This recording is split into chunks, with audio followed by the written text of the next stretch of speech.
There is a type of arthritis called gout that has had a long and interesting history. In fact, it was once known as the disease of the rich. It seems that there was an epidemic of gout in England at around about the time of the 17th century.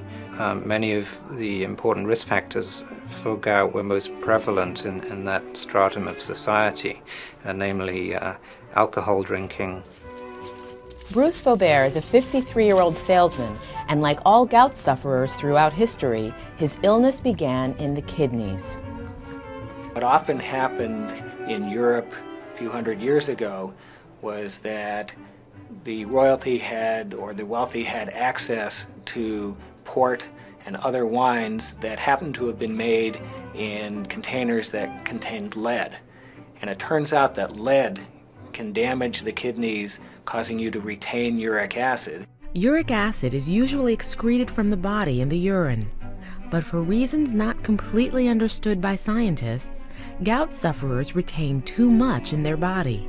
The excess uric acid is carried by the bloodstream throughout the body and settles in the joints, usually the foot or big toe. There it forms into microscopic needle-like crystals that inflame the joint and cause severe pain. The buildup generally occurs slowly over time. But once enough uric acid has collected, a gout attack usually happens very quickly.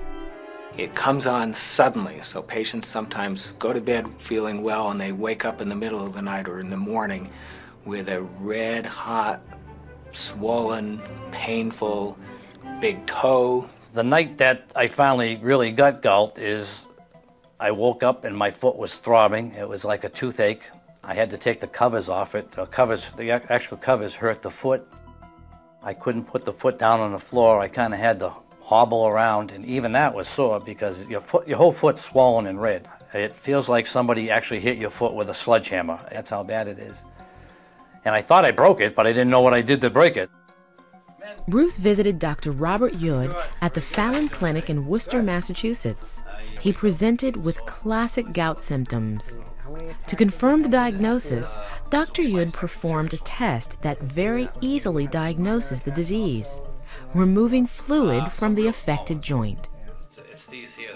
Far and away the best and most reliable way to diagnose gout is to drain some fluid and look at it under the microscope, because you can see the sodium urate or uric acid crystals under the microscope and make an absolutely definitive diagnosis of gout. Gout affects 2.4 million Americans.